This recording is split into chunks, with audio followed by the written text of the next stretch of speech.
Hey guys, welcome back to Great Books. I mislearned today and wanted to share with you one of my favorite books. This was not one of the books that I was going to read this semester because I'm going to save those that we didn't get to do this semester and do them next semester. But I thought I would read this to you. It's called Roxaboxen and it's by Alice McLaren and it's illustrated by Barbara Cooney. I'm going to use my glasses so I can see well. Roxaboxen.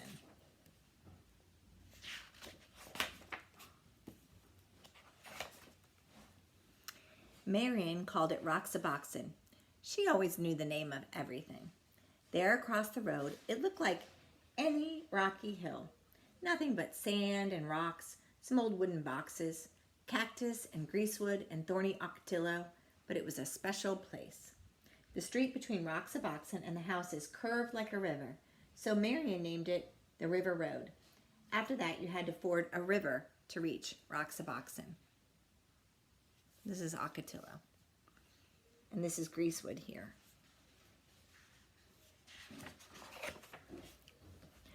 Of course, all of Marion's sisters came. Anna May and Frances and little Jean. Charles from next door, even though he was 12. Oh, and Eleanor, naturally. And Jamie with his brother Paul.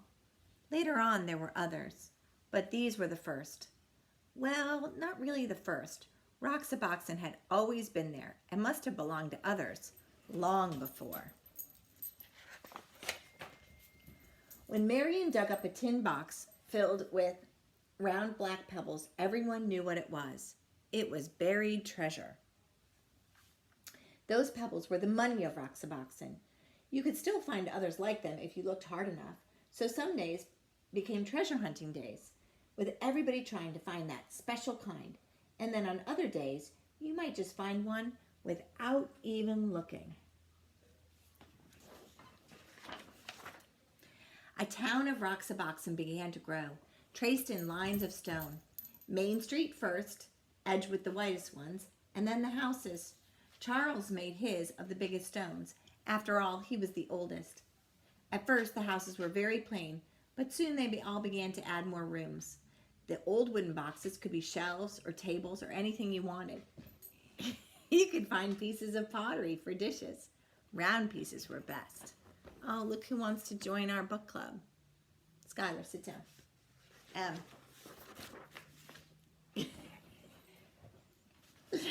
Later on, there was a town hall. Marion was mayor, of course. That was just the way she was. Nobody minded.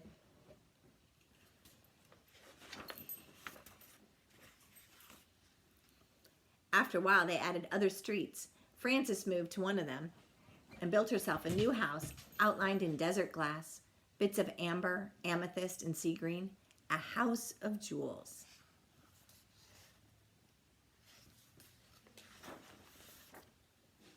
And because everybody had plenty of money, there were plenty of shops. Jean helped Anna May in the bakery, pies and cakes and bread baked warm in the sun. There were 2 ice cream parlors. Was Paul's ice cream the best or Eleanor's? Everybody kept trying them both. In Roxaboxen, you can eat all the ice cream you want. Everybody had a car. All you needed was something round for a steering wheel. Of course, if you broke the speed limit, you had to go to jail. The jail had cactus on the floor to make it uncomfortable, and Jamie was the policeman. Anna May, quiet little Anna May, was always speeding. You'd think she'd like to go to jail.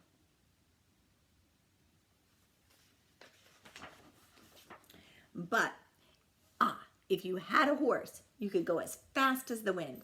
There were no speed limits for horses, and you didn't have to stay on the roads. All you needed for a horse was a stick and some kind of bridle, and you could gallop anywhere.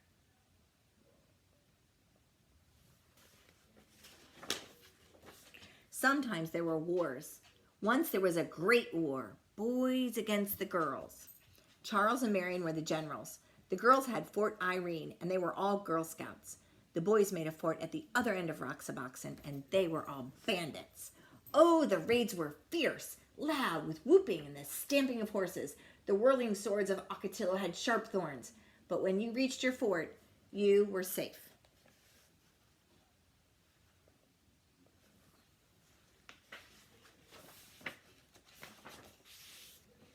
Roxaboxen had a cemetery in case anyone died, but the only grave in it was for a dead lizard. Each year when the cactus bloomed, they decorated the grave with flowers.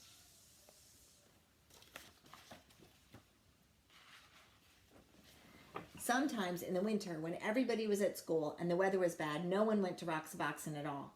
Not for weeks and weeks, but it didn't matter. Roxaboxen was always waiting. Roxaboxen was always there. And spring came and the ocotillo blossomed and everybody sucked the honey from its flowers and everybody built new rooms and everybody decided to have jeweled windows. That summer there were 3 new houses on the East Slope and 2 new shops on Main Street. And so it went. The seasons changed and the years went by. Roxaboxen was always there.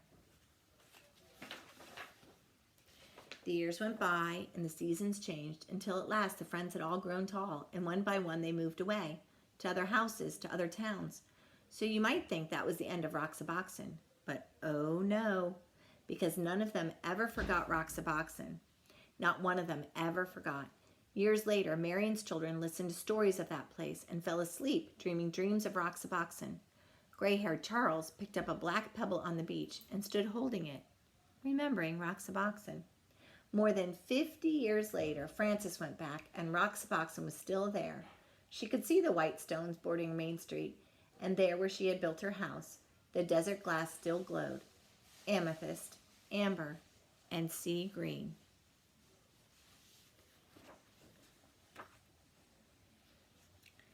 And this is a story that is a memoir that would be considered nonfiction. In other words, it's true. And this author's mother was one of those kids who got to play at Roxaboxen. Okay, I hope you enjoyed that. We even got a guest appearance from my dog, Skylar. Those are my beautiful kids a few years ago in the background. Anyways, hope you guys are doing well, and I'll talk to you soon.